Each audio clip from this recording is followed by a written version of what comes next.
Nah, sebelumnya Bapak Ibu, untuk HIPKA ini sebenarnya itu erat kaitannya dengan kenapa sebelum-sebelumnya itu diperlukan untuk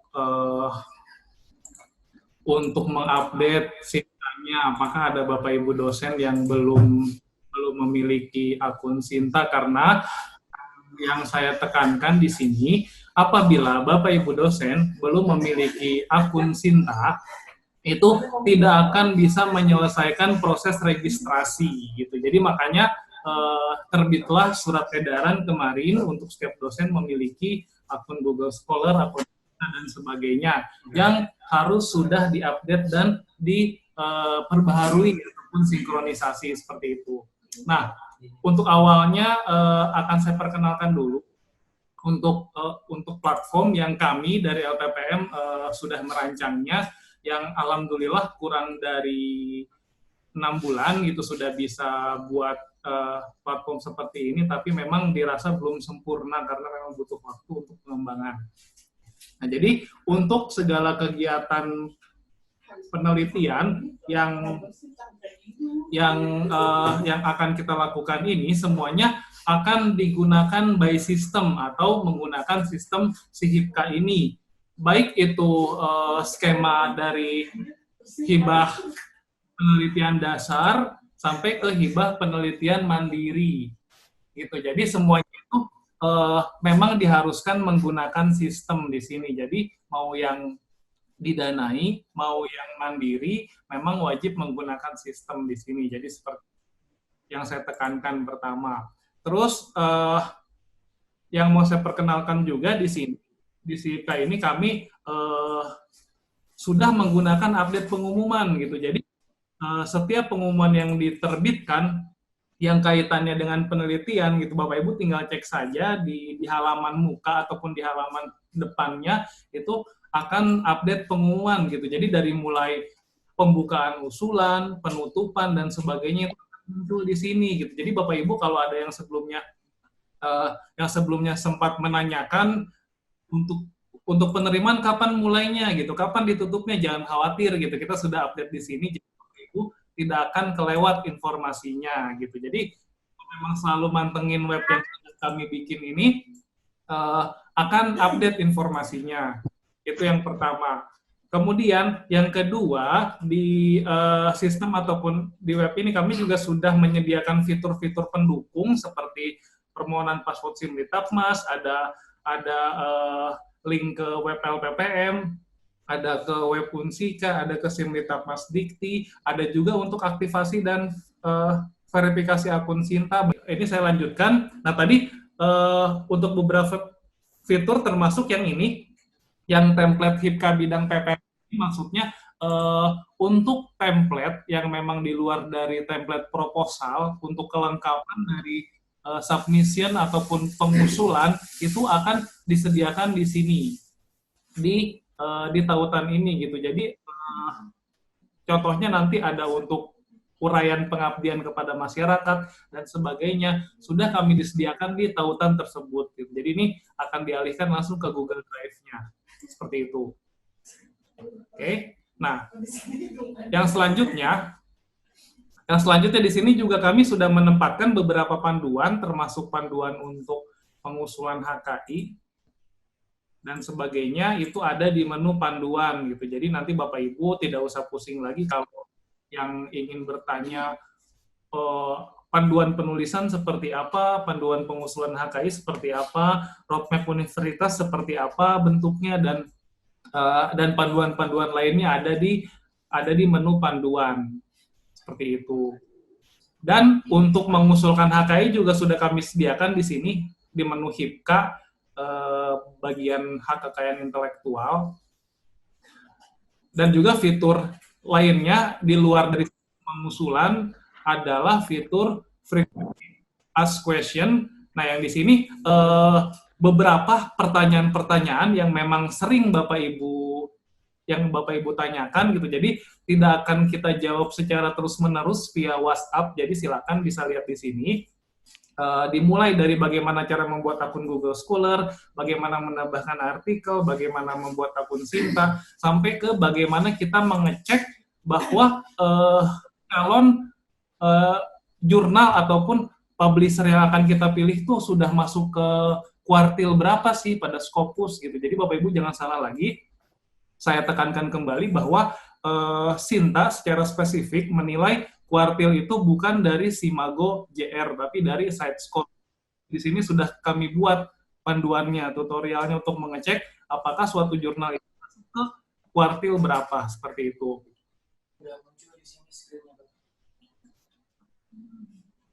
Seperti itu.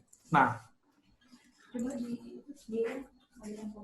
yang selanjutnya, dimulai dari hari ini Bapak Ibu sudah dapat register, ya sudah dapat register ataupun daftar gitu. Jadi di sini pada kesempatan yang sebelumnya memang ada yang terhambat belum bisa daftar, terus ada juga yang sudah daftar tapi kok tidak bisa melanjutkan gitu. Jadi memang si sistem ini sudah kami rencanakan akan dibuat stabil di pembukaan ataupun di launching hari ini gitu. Jadi silakan Bapak Ibu yang mau langsung mencoba mendaftar bisa klik login, kemudian di paling bawah ada daftar gitu. Jadi yang penting satu syaratnya sudah memiliki akun Sinta. Kalau belum nanti akan repot gitu di proses selanjutnya.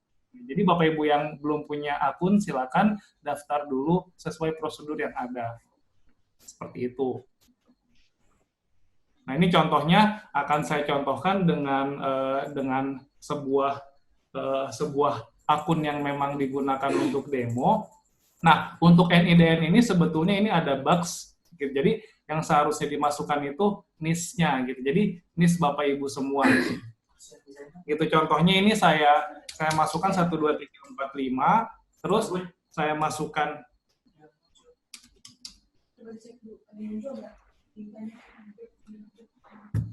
Bapak Ibu, untuk yang saya share screen itu muncul kan ya? Gitu, saya khawatirnya tidak muncul. Muncul Pak Bud, muncul. Oh, muncul ya? Muncul. Saya lanjutkan.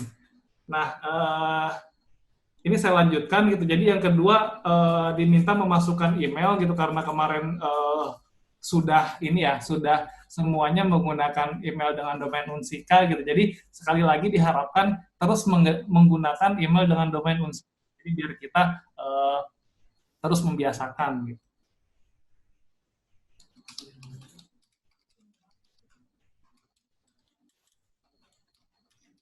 Seperti itu.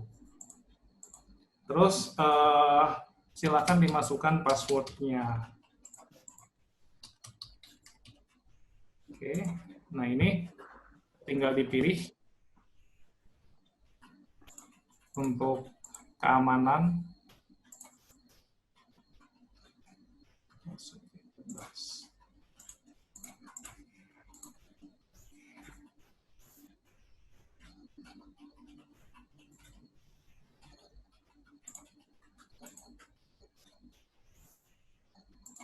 Dan daftar.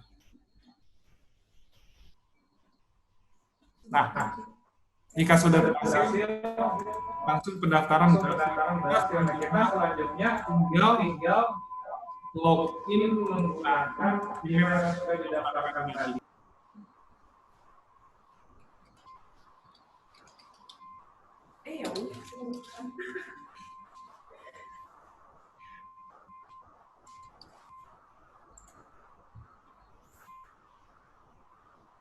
Baru kemudian disilakan untuk mengajukan pertanyaan. Halo Pak Budi, halo. Ya, silakan Pak. Halo, assalamualaikum Pak Budi. Waalaikumsalam. Nah, ini saya Pak Ambek Pak Budi. Ya. Nah, ini saya kan belum daftar akun Sinta Pak. Bisa di-share nggak Pak untuk akun Sinta pendaftarnya? Akun Sintanya saya belum daftar. Nah. Akun apa Sinta atau Haki? Akun apa Pak? Haki mah nggak akunnya. Ya, maksudnya Sintanya belum dapat Pak. Untuk akun Sinta tadi Pak, seperti yang kalau yang pertama yang sister Pak bisa bukan itu? Bukan Pak. Jadi untuk pendaftaran Sinta kalau Bapak bingung di situ sudah kami sediakan Pak fitur untuk panduan pendaftarannya di bagian depan di menunya FAQ. Nah, jadi Bapak Oh, itu ya. Ya. daftar Ya, aja. kelihatan. Nah, ini Pak. Di sini. Ya. Itu dibuka ya, kemudian Tinggal ikutin aja Pak cara-caranya. Nanti Ya. akan mudah untuk mendaftarnya seperti itu. ya, siap. Makasih, Pak. Yang mau ditanyakan sebelum saya lanjutkan. Ya. Pak Budi, terima kasih ya. Sama-sama Bapak. Ya. Nah, kalau jika belum ada, nah ini tampilan setelah kita sukses untuk login gitu dari proses tadi gitu. Jadi di sini pada halaman pertama tidak akan kita bisa melakukan proses lainnya ketika belum Nana, nenen nggak? Najah mau nenen nggak? Ram lah. Itu. Dikasih itu lagi. Minta Nenen, kamu nenen sih? Vulgar banget. Jadi pengen, Di mute aja. Pak Budi. itu suka digede-gedein nenen. Maksudnya di Oke. Oke, baik, saya lanjutkan ya. Nah, jadi Bapak Ibu tidak bisa menggunakan fitur lainnya ketika kita belum melengkapi profil ini gitu. Jadi dimulai dari NIK-nya, terus nama lengkapnya apa, tempat lahirnya apa, tanggal lahirnya tanggal berapa, alamat sampai ke foto profil. Sampai ke foto profil gitu. Jadi, nah ketika ini semua sudah diupdate, baru dapat melanjutkan. Ini akan juga saya contohkan untuk update-nya seperti apa.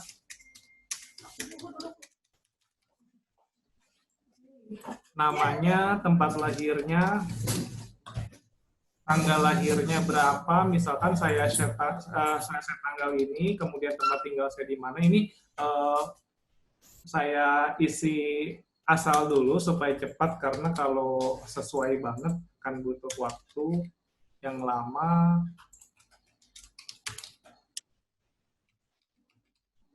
Kemudian untuk website personal ini wajib pakai HTTP atau HTTPS ya gitu. Jadi tidak bisa tanpa HTTP ataupun HTTPS. Kemudian kita update. Gitu. Nah, ini setelah selesai, ada satu hal lagi yang harus Bapak Ibu isi, yaitu adalah di menu Sinta. Gitu. Di menu Sinta ini kita diwajibkan untuk memasukkan Sinta ID. Sinta ID. Nah, Sinta ID ini tentunya tadi yang saya jelaskan gitu Bapak Ibu, jadi harus sudah memiliki akun Sintanya gitu. Jadi ketika belum memiliki ataupun tidak aktif ataupun sebagainya akan kesulitan gitu. Jadi yang penting kita tahu ID Sintanya, dan di sini akan melakukan proses sinkronisasi gitu. Jadi semua data yang disinta akan ditarik ke sini. Seperti H-index-nya, citasinya, dan sebagainya. Seperti itu. Jadi harus melengkapi data ini. Nah, untuk data lainnya seperti penelitian, pengabdian, dan sebagainya, itu bisa ditambahkan ketika kita sudah mengisi data yang Sinta ini. Jadi kalau belum mengisi itu tidak bisa. Untuk yang ID Scopus ini sifatnya Bapak Ibu opsional gitu. Jadi ketika ada yang memang belum memiliki tidak apa-apa, itu tetap bisa melakukan sinkronisasi gitu. Jadi yang wajib adalah Sinta ID karena tidak mungkin dosen tidak memiliki Sinta ID. Oke, Bapak Ibu. Nah, sampai sini ada yang mau ditanyakan dulu atau bisa saya lanjutkan Bapak Ibu? Apakah sudah cukup? Lanjut aja dulu. Lanjut dulu Pak Putu. Lanjut. Untuk sampai sini selanjutnya saya izin berpindah akun dulu gitu, jadi akun yang punya saya gitu, karena akan memakan waktu kalau dilanjutkan yang ini. Di sini akan saya munculkan akun yang telah saya lakukan proses sinkronisasi dengan mengisi ID Sinta tadi.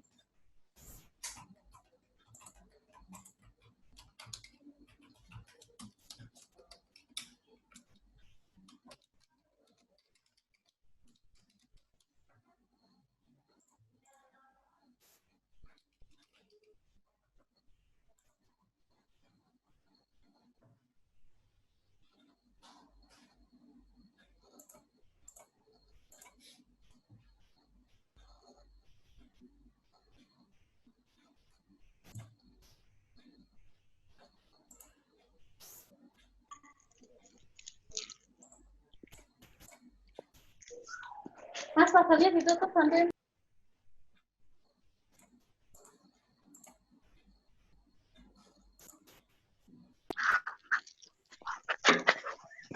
Nah, seperti ini Bapak Ibu yang sudah berhasil mengisi ID dan sinkronisasi akan muncul di sini seperti ini. Jadi Google ID-nya berapa, Scopus ID-nya berapa, dari H-index, citasi, jumlah artikel, dan sebagainya muncul di sini. Nah, untuk pengembangannya nanti rencananya tim kami itu akan menarik data penelitian, pengabdian, artikel jurnal, proceeding, HKI sampai ke buku untuk dimasukkan ke sini, tapi masih dalam proses pengembangan. Jadi untuk sekarang memang belum selesai fiturnya untuk digunakan gitu. Jadi sampai tahap pengisian Sinta ID tadi dinyatakan register Bapak Ibu selesai dilakukan seperti itu.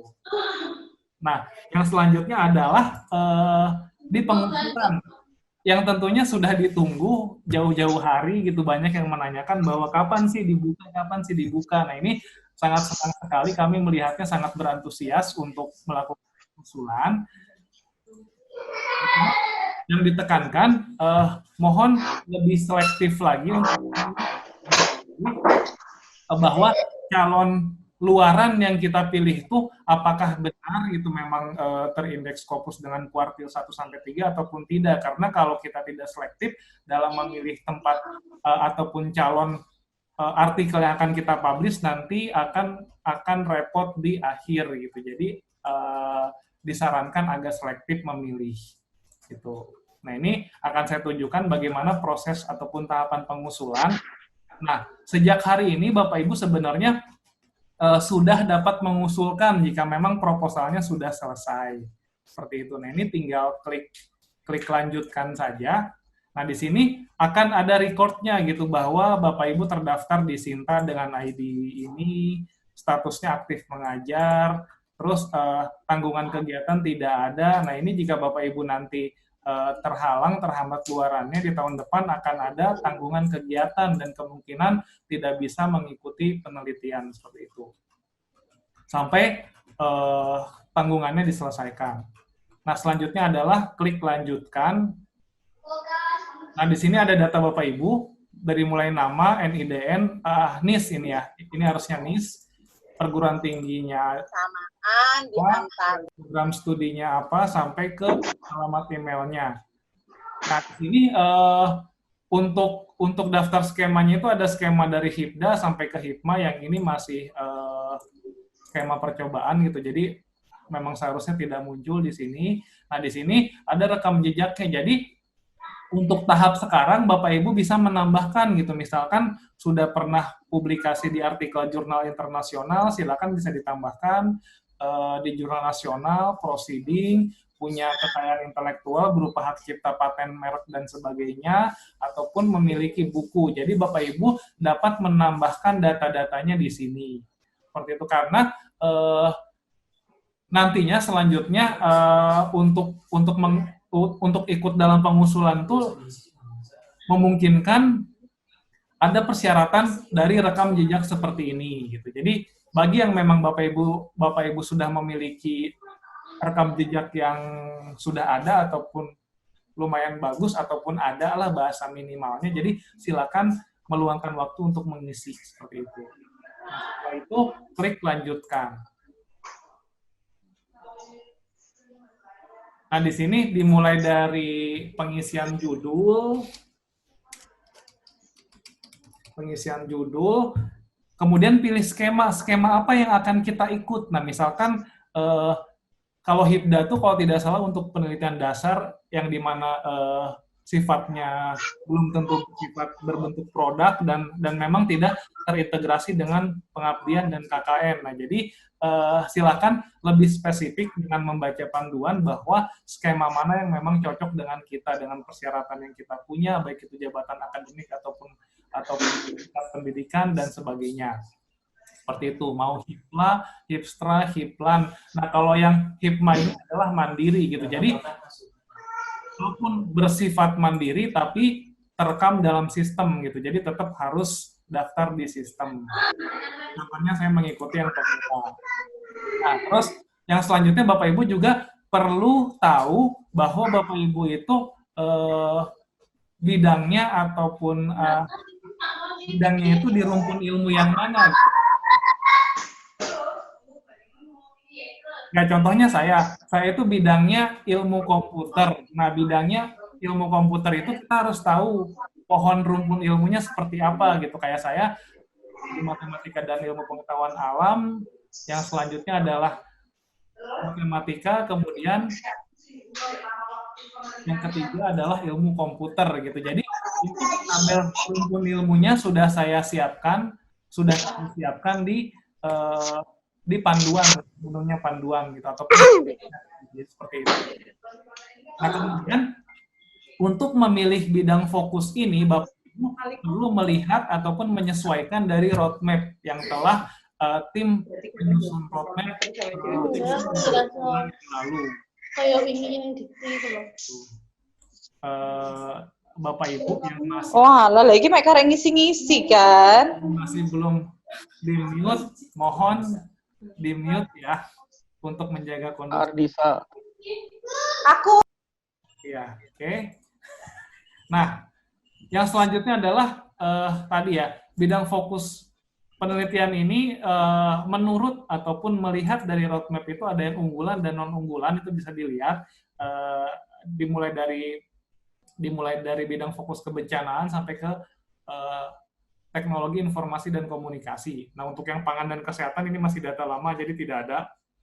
Dimulai dari kebencanaan sampai ke teknologi informasi dan komunikasi. Jadi Bapak Ibu sebenarnya kalau melihat calon penelitiannya itu sesuai dengan fokus penelitian yang mana. Contoh, saya memilih teknologi informasi dan komunikasi.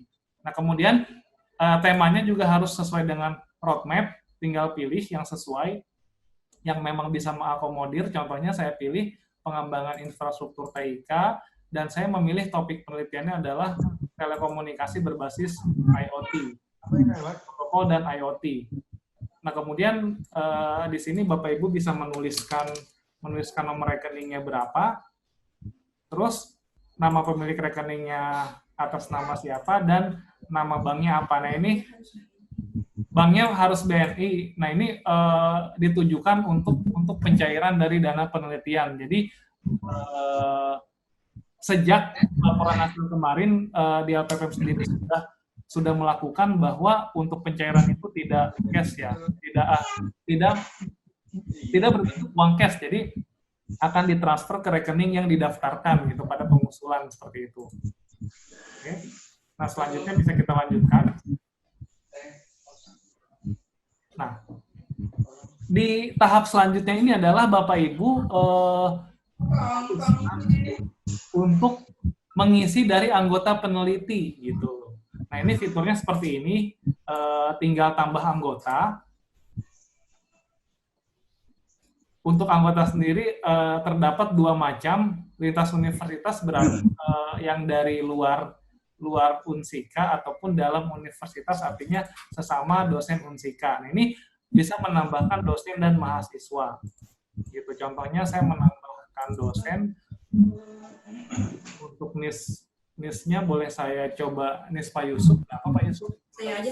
Oh, 411 700 911. Oh, ini NIS-nya Bu Gina. Ini ukurannya Ini saya contohkan saja peran yang masih ngasal gitu. Jadi ntar Bapak Ibu tinggal menambahkan perannya anggota ini sebagai apa dan tugasnya itu apa gitu. Dan alokasi jam per minggunya itu berapa jam gitu. Kemudian simpan. Nah, untuk proses selanjutnya adalah kita diharuskan menunggu untuk anggota yang tadi kita usulkan itu menerima ataupun menyetujui bahwa dia itu masuk ke penelitian yang kita usulkan gitu. Jangan-jangan diusulkan penelitian apa tadi tapi tidak memiliki tulisan gitu. Jadi, saya nggak mau ditambahin gitu. Nah, itu kan untuk anggota yang ditambahkan berhak untuk menolak. Jadi, berhak untuk menerima ataupun menolak. Ini dicontohkan di Gina. Ini pakai HP ayah tuh, mana HP ayah di belakang udah. Dengan membuka si HIPKA nanti akan muncul di tempat ini nih notifikasinya akan ada yang menambahkan atau baik itu dari satu peneliti ataupun dua. Kan kalau secara panduan itu dimungkinkan untuk mengusulkan 2 proposal sebagai anggota. Jadi kemungkinan juga akan ada yang menambahkan lebih dari 1 seperti itu. Nah, ini tinggal kita tunggu untuk Bu Gina menerima usulan saya untuk menjadi anggota seperti itu. Nah, itu jika sudah diterima dia langsung berubah jadi setuju, artinya Bu Gina setuju untuk bekerja sama dalam penelitian yang saya usulkan. Nah, baru kita bisa melakukan proses selanjutnya dengan klik lanjutkan. Ya. Nah, yang selanjutnya adalah template penelitian sudah dibuat sesuai dengan skema yang ada. Gitu. Jadi misalnya ada HIPDA template-nya seperti apa, HIPLA template-nya seperti apa, dan HIPLAN seperti apa. Mohon maaf Ibu Lutfi untuk di-mute mikrofonnya. Nah, untuk template-nya sendiri bisa di-download ataupun diunduh di sini. Gitu. Nah, seperti ini. Nah, jadi Bapak Ibu yang sampai hari ini sudah membuat proposal dengan template bebas ataupun yang tidak sesuai, silakan bisa memindahkan diisi di template ini gitu. Jadi silakan bisa memindahkan template yang sudah kami buat ataupun sudah LPPM buat. Nah, jadi akan saya tunjukkan juga template-nya seperti apa. Nah, template-nya seperti ini. Jadi untuk konsepnya Bapak Ibu dapat mengisi di bagian yang memang bertanda ataupun berwarna kuning seperti ini. Di luar bagian ini Bapak Ibu tidak bisa mengedit ataupun menambahkan teks gitu. Jadi sifatnya sudah dikunci. Jadi bisa diisi yang berwarna kuning saja seperti itu. Berwarna kuning ataupun memiliki tanda. Seperti itu Bapak Ibu. Nah, ketika sudah diisi Bapak Ibu langsung bisa mengupload di sini.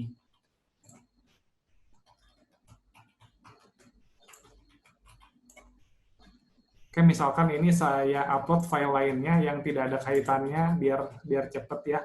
Nah, ini dia tampak gitu. Kalau sudah dipilih filenya akan seperti ini. Mau dihapus ataupun dilanjutkan itu juga seperti itu.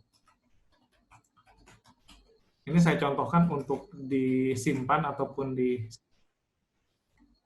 Nah, terus yang di bawah ini unggah berkas lampiran sesuai dengan panduan bahwa di mana penelitian yang memang terintegrasi dengan pengabdian itu diharuskan untuk melampirkan beberapa file gitu. Jadi seperti uraian tentang pengabdian, terus ada persetujuan mitra, ada pernyataan ketua tim, dan lain-lainnya, itu dapat dilampirkan di sini.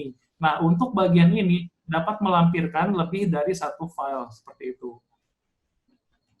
Seperti itu. Nah, untuk abstraksi penelitian juga bisa diisi. Kenapa kita perlu mengisi abstraksi penelitian? Untuk fitur ini sebetulnya ada 1 abstraksi pengabdian gitu, cuma tim akan melakukan revisi untuk hari ini ataupun besok gitu. Jadi kita diharuskan mengisi abstraksi penelitian dan pengabdian. Tujuannya untuk apa? Tujuannya untuk mensinkronisasi dengan sistem kami lainnya, yaitu si KKN gitu. Jadi mahasiswa memilih dosen pembimbingnya itu nanti akan abstraksi ini. Gitu. Jadi diwajibkan mengisi dari abstraksi penelitian dan pengabdian. Seperti itu. Nah ini, abstraksi penelitian dan abstraksi pengabdian sudah ada ternyata. Nah kemudian ini kita lanjutkan. Oke. Nah, yang selanjutnya adalah kita harus mengisi luaran wajib dan luaran wajib penelitian dan pengabdian maupun luaran tambahan. Nah, ini contohnya gitu karena di panduan itu memang harus Q1 sampai Q3, jadi saya pilih yang Q1 Q3 dengan minimal statusnya adalah accepted. Contohnya jurnalnya Telkomnika. Kemudian saya simpan. Seperti itu. Nah, di sini jadi untuk bukti luaran nanti pada akhir pelaporan itu adalah surat keterangan accepted ataupun surat keterangan accepted gitu kalau memang belum publish ataupun artikelnya seperti itu jika sudah publish. Terus untuk pengabdiannya itu publikasi di jurnal nasional terakreditasi 1 sampai 6. Seperti itu. Dan statusnya accepted juga, tinggal tulis namanya apa gitu, misalkan Abdi Masku. Seperti itu, dan simpan. Nah, selanjutnya adalah mengisi luaran tambahan. Ini luaran tambahannya bisa berupa book chapter, paten sederhana, dan sebagainya. Ini saya contohkan, saya mendaftarkan luaran tambahannya paten gitu. Jadi ini hanya contoh gitu Bapak Ibu. Yang memang bisa silakan, yang memang tidak bisa opsional sifatnya karena ini luaran tambahan. Dan luaran tambahan ini juga apa? Itu bisa kita pilih. Tinggal disesuaikan saja, misalkan mau publikasi lagi gitu. Jadi 2 publikasi di pengabdian itu bisa. Dan sebagainya.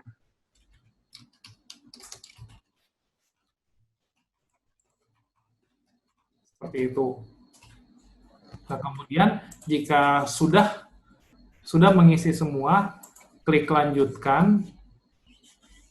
Nah, ini yang selanjutnya adalah pengisian dari RAB-nya, RAB penelitian gitu. Jadi yang diusulkan tuh untuk komponennya baik penelitian ataupun pengabdian apa saja gitu sesuai dari batas yang ditampilkan di panduan gitu. Jadi Bapak Ibu ya kalau memang nilai penelitiannya tidak perlu banyak-banyak sebetulnya tidak usah dibuat dengan dana maksimal gitu. Misalkan gitu kalau saya cuma butuh 10 juta ya sudah bikin RAB-nya 10 juta seperti itu, hanya saran.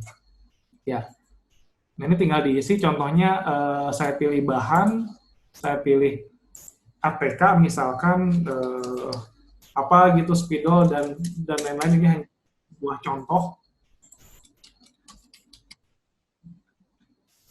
itu misalkan spidol dengan satuannya piece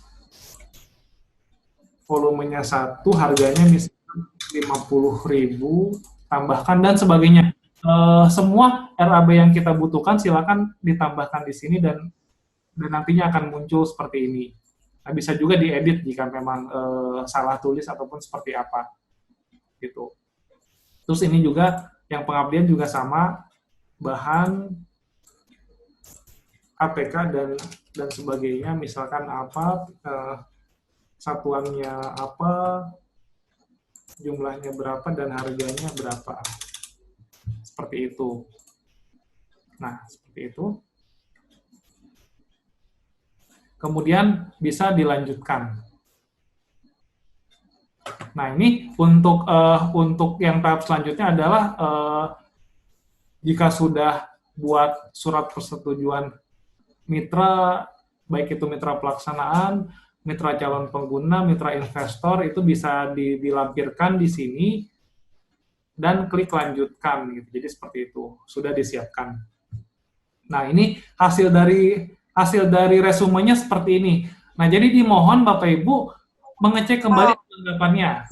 Gitu, mengecek kembali kelengkapannya di sini. Jika ada yang memang salah, itu bisa diedit gitu sebelum diklik lanjutkan gitu. Kalau diklik lanjutkan itu tidak bisa diedit gitu. Jadi sebelum diklik lanjutkan pada tahap akhir ini, silakan Bapak Ibu cek kembali, diteliti kembali sudah benar apa belum gitu. Karena yang sudah dijanjikannya apa, misalkan seperti Kalau khawatir gitu, seperti itu memungkinkan untuk di jurnal ini, nah itu bisa diganti sebelum kita mengklik lanjutkan. Gitu. Kalau sudah lanjutkan seperti ini, tidak akan bisa diubah kembali. Nah, contohnya saya klik lanjutkan.